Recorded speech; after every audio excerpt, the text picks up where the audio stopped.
You mentioned English ivy, you're going to get that away from your house.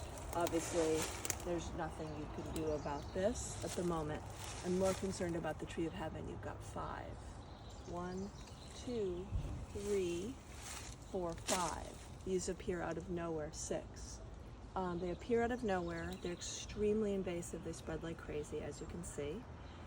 You cannot just cut them down. It makes them worse, okay? They then want to shoot out everywhere, and you'll get many more. So what you have to do is there's a treatment window. You're going to have to use chemicals, unless you can dig these out, which I don't think you can.